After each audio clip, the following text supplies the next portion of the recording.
Syllabus मैं बता रहा हूँ, पढ़ने का तरीका मैं बता रहा हूँ, कहाँ से पढ़ना है ये भी बता रहा हूँ, किस तरीके से पढ़ना है इसकी भी हम बात कर रहे हैं। उस 2025 की बात करें, एग्जाम ने इस सब्जेक्ट को ही डायनामिक बना दिया है कि पहले क्वेश्चन उस टॉपिक से नहीं आते थे। यहाँ पे इसने पहली बार वॉल्यूम का क्वेश्चन पूछ लिया, इसने इधर प्रोबेबिलिटी को टच कर दिया। मैं डेफ में पहली प्रेफरेंस करूंगा, अगर मेरे को वो कोर्स चाहिए है, मेरे को पूरा ही एग्जाम प्रिपेयर करना पड़ेगा। फिर मैं ये नहीं कर सकता कि मैं आर्ट्स का स्टूडेंट हूँ, मैं मैथ छोड़ के चला जाता हूँ, मैं बीकॉम का स्टूडेंट हूँ, मैं मैथ छोड़ के चला जाता हूँ।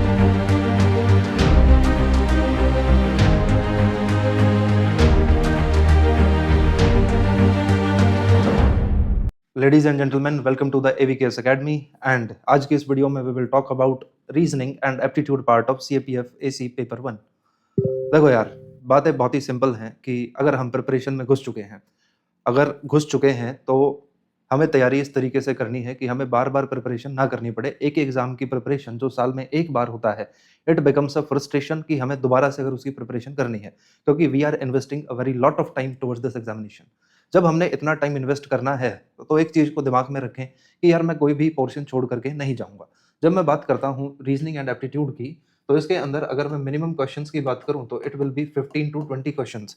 एंड 15 टू 20 क्वेश्चंस सीएपीएफ जैसे एग्जामिनेशन में बहुत ज़्यादा डिफरेंस क्रिएट कर देते हैं फाइनल मेरिट के अंदर। अगर मैं 20 क्वेश्चन की बात करके चलता हूँ तो लगभग मेरे कितने के आसपास बनेंगे, तो 60 से 70 नंबर, 70 के ऊपर आप मान के चलें कि एक अच्छा खासा पोर्शन है यार। कि भाई अगर मैं बात कर रहा हूँ कि मेरे को मेरिट इन होना है, देखो number of vacancies doesn't matter कि कितनी आती हैं। हर कोई चाहता है कि मेरे को मेरी मनपसंद फोर्स मिले, जो मैं डेफ में पहली प्रेफरेंस भरूंगा। अगर मेरे को वो फोर्स चाहिए है, मेरे को पूरा ही एग्जाम प्रिपेयर करना पड़ेगा। फिर मैं ये नहीं कर सकता कि मैं आर्ट्स का स्टूडेंट हूँ, मैं मैथ छोड़ के चला जाता हूँ, मैं बीकॉम का स्टूडेंट हूँ, मैं मैथ छोड़ के चला जाता हूँ। बिकॉज आपका कंपटीशन सिर्फ सीएपीएफ वाले लोगों से नहीं है, कुछ लोग वो भी हैं इस एग्जाम के लिए जो सिविल सर्विसेज की प्रिपरेशन कर रहे हैं। जीएस में वो हमसे आगे हो सकते हैं, पर उनको काउंटर करने का एक ही तरीका है कि we will prepare for this portion. ये पोर्शन हमें बहुत अच्छे से प्रिपेयर करना है। एक चीज को याद रखो, जैसे मैं आई बिलोंग टू हरियाणा, और हरियाणा में एक कहावत है कि ओखली में सिर दे दिया तो मूसल से क्या डरना। कि ओखली में सिर दे दिया है, अब मैं तैयारी में कूद गया हूं, तो मेरे को प्रिपरेशन पूरी करनी है, कंपटीशन से मेरे को डरना नहीं है। डन। सिलेबस में बता रहा हूं, पढ़ने का तरीका मैं बता रहा हूं, कहां से पढ़ना है ये भी बता रहा हूं, किस तरीके से पढ़ना है इसकी भी हम बात कर रहे हैं। उसके बाद सारा दारोमदार आपके ऊपर है, आप कितना एफर्ट डालते हैं। वी एट हेयर एवीकेएस अकेडमी, हम सिर्फ ये चाहते हैं कि आपका सिलेक्शन हो। इसीलिए हम ये जो यूट्यूब के ऊपर वीडियो बना रहे हैं, इनका पर्पज ही ये है कि इस एग्जाम को, यहाँ पे जो फैकल्टी है एवीकेएस अकेडमी में, they are teaching the subjects more than 10 years. 10-10 साल से ये लोग इन चीजों को पढ़ा रहे हैं, they have very vast experience.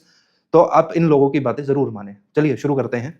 देखो यार, रीजनिंग एंड एप्टीट्यूड की हम बात कर रहे हैं। जब मैं इसके ट्रेंड की बात करता हूं, तो ट्रेंड आप 2022 से पहले मत जाओ। 2022 तक ऐसा कहा जाता था कि आप अर्थमेटिक के 2-3 चैप्टर पढ़ के चले जाओ, आप नंबर सिस्टम को तैयार करके चले जाओ, आपका काम चल जाएगा। बट जब हम 2023 की बात करते हैं, या 2024 के एग्जाम की बात करें, या 2025 की बात करें, एग्जाम ने इस सब्जेक्ट को ही डायनेमिक बना दिया है कि पहले क्वेश्चन उस टॉपिक से नहीं आते थे। यहाँ पे इसने पहली बार वॉल्यूम का क्वेश्चन पूछ लिया, इसने इधर प्रोबेबिलिटी को टच कर दिया। जैसे ही ये प्रोबेबिलिटी को टच करता है, तो रास्ता खुल गया है कमीशन के पास कि अब वो इस टॉपिक से भर के क्वेश्चन पूछ सकता है हमसे। तो नेक्स्ट ईयर इसने क्या किया, इसने थोड़ा सा गेम खेला कि प्रोबेबिलिटी अगर किसी ने पढ़ी है तो उसके लिए उसे पहले सेट थ्योरी पढ़नी पड़ेगी, और उसको क्या भी आना चाहिए, परमुटेशन एंड कॉम्बिनेशन भी आना चाहिए। पर लोगों ने क्या गलती की, वो सिर्फ प्रोबेबिलिटी पढ़ के चले गए। डन। जब सिर्फ वो प्रोबेबिलिटी पढ़ के जा रहा है एग्जाम में, तो उससे कॉइन उछालने के और डाइस के क्वेश्चन होंगे। अगर वो बेसिक को मिस करके चला गया तो क्वेश्चन सॉल्व नहीं होगा। उसने गेम खेला। गेम ये खेला कि यहाँ उसने पी एंड सी को इंट्रोड्यूस कर दिया। इंट्रोड्यूस करने का मतलब क्या था, उसने क्वेश्चन पूछ लिया सर्कुलर अरेंजमेंट से कि 5 लोग हैं भाई, एक सर्कल के अंदर बिठाने हैं, किस तरीके से बिठाओगे। तो ये चीज ना तो एसएससी के सिलेबस में है, ना ये एफकेट के सिलेबस में है, ना ये सीएपीएफ के सिलेबस में था। ये सिलेबस में था एनडीए एग्जामिनेशन के। अब एनडीए वाला सीएपीएफ तो नहीं दे रहा है, ना सीएपीएफ वाला एनडीए दे रहा है। तो हमें बड़े ही सोच समझ के इस चीज को समझना है कि भाई जिस भी टॉपिक को मैंने छेड़ना है, उसको पूरे तरीके से पढ़ के जाना है। अब उसने क्या किया, उसने ये किया कि यहाँ पे एक क्वेश्चन एल्जेब्रा का दे दिया। जैसे ही एक क्वेश्चन एल्जेब्रा का दिया, एल्जेब्रा का एक छोटा सा पार्ट है क्वाड्रेटिक इक्वेशन, क्वेश्चन उसका था। ये क्वेश्चन देते ही उसने रास्ता खोल दिया कि एल्जेब्रा से कुछ भी पूछ सकता हूं। 2025 के एग्जाम में एल्जेब्रा से नियरली 5 क्वेश्चन हैं, नंबर सिस्टम से दुनिया भर के क्वेश्चन हैं। तो सब्जेक्ट बिकम्स वेरी डायनामिक कि वो कुछ भी पूछ सकता है। जिस तरीके से सिविल सर्विसेज एस्पिरेंट्स के लिए प्रॉब्लमेटिक है सी सेट, तो उनके लिए ये प्रॉब्लम है ही है। आप लोग उनसे आगे निकलने का एक ही तरीका है, आप इसको बड़े अच्छे से प्रिपेयर करके जाओ। अब प्रिपेयर करने के लिए 2-4 चीज़ें हमें समझनी पड़ेंगी। सबसे पहले इसका सिलेबस देखते हैं। When it comes to syllabus, अभी तक इन टॉपिक से क्वेश्चंस आए हैं, आगे भी हो सकता है कोई नया टॉपिक इंट्रोड्यूस हो जाए, पर इनको आप एटलीस्ट पढ़ के जाएँ। शुरुआत आपने करनी है परसेंटेज से, परसेंटेज के बाद आपने रेशो को पढ़ना है। परसेंटेज से रिलेटेड टॉपिक्स को एक बारी में पढ़ो। कैसे पढ़ना है कि पहले profit loss discount, then CI, फिर एसआई, फिर पार्टनरशिप। जैसे ही रेशो को पढ़ोगे, आप मिक्सचर के क्वेश्चन, एलिगेशन के question, time and work, speed, time, distance, board stream, race के क्वेश्चन, ये बड़े अच्छे से अटेम्प्ट कर सकते हो। देखो अर्थमेटिक दो ही चीजों पे घूमता है, या तो वो परसेंटेज है या वो रेशो है। अब यहाँ से क्वेश्चन, नंबर ऑफ क्वेश्चन घटने लगे। कुछ एक क्वेश्चन आपको देखने को मिलेंगे कि 2019 के आसपास ज्योमेट्री के क्वेश्चन भी हैं।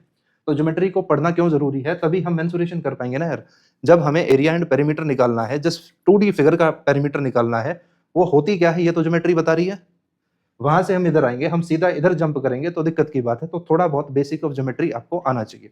Then it comes to algebra. Algebra पढ़ो, प्रोबेबिलिटी पढ़ो, पीएंडसी पढ़ो, और इस पूरे के साथ नंबर सिस्टम को जरूर पढ़ो भाई, ठीक है। बहुत सारे क्वेश्चन तुम्हें मिलेंगे कि भाई वो टेंस प्लेस और वंस प्लेस की बात करता है, इंटरचेंज करता है, कुछ कंडीशन देता है, पूछेगा कितने नंबर बनेंगे। क्वेश्चन इजी है, दिक्कत क्या है कि हमें वो कॉन्सेप्ट नहीं आते हैं। तो सिलेबस पढ़ने का मतलब क्या है कि आपको इन चैप्टर्स का हर एक कॉन्सेप्ट पता हो, ये कॉन्सेप्ट आपको पढ़ना है। अब डेली बेसिस पे क्या करना है, आपने डेली बेसिस पे सिर्फ 30 मिनट्स देनी है, और आपको कितने क्वेश्चन ट्राई करके देखने हैं, 10 से 15 क्वेश्चन आप ट्राई करते रहो, और इसको आधे घंटे का टाइम देते रहो, ठीक है भाई। वो 10 से 15 क्वेश्चन जो आप डेली बेसिस पे कर रहे हैं, इन द एंड आप 2000 के आसपास क्वेश्चन कर चुके होंगे, और 2000 क्वेश्चन करने के बाद आपको पेपर में ये नहीं लगेगा कि ये कुछ नया कॉन्सेप्ट पूछ लिया है हमसे। समझ रहे हो बात को। आगे आते हैं कि क्या सोर्स फॉलो करें सर। अगर कोई बुक है आपके पास तो आप उसी को फॉलो करो, किसी भी चीज की बुक है। अगर नहीं है then you should go with the quantitative aptitude by doctor R S. Agarwal. ये अच्छी बुक है, काफी जगह पे इस बुक को ही रिकमेंड करते हैं, और मैं भी इसी बुक को रिकमेंड करूंगा आपको। When it comes to PYQ, PYQ आपको करने ही करने हैं, क्योंकि वहां से एक जनरल सेंस में आपके पास आइडिया होगा कि भाई लेवल क्या रहेगा एग्जाम का। लेवल अगर सेट हो गया कि इस लेवल तक पढ़ना है, इतना डीप पढ़ना है, तो ईजी है तैयारी। वो कहाँ से पता चलेगी, पीवाईक्यू से। अब बुक्स के साथ प्रॉब्लम ये है, मार्केट में अवेलेबल बुक्स के साथ दिक्कत ये है कि उनके जो सॉल्यूशंस हैं उनमें गलतियां हैं। तो हमने एक error free PYQ book launch की है, एवीकेएस के ऐप से आप उसको ऑर्डर कर सकते हो। वो पीवाईक्यू के लिए बेस्ट है। देन जो लोग एवीकेएस में एनरोल्ड हैं उनको क्लास नोट्स करने हैं भाई, और बाकी लोगों को ये बुक कर लो, उसके साथ पीवाईक्यू कर लो, टेस्ट सीरीज कर लो। जो क्लास में एनरोल्ड है उनको ये बुक करने की रिक्वायरमेंट नहीं है, वो क्लास नोट्स और टेस्ट सीरीज के ऊपर ध्यान दें, और पीवाईक्यूज तो करें ही करें भाई। इसके अलावा बताया आपको 10-10, 15-15 क्वेश्चन के आप प्रैक्टिस सेट लगाते रहो। They are more than sufficient to qualify this examination, ठीक है।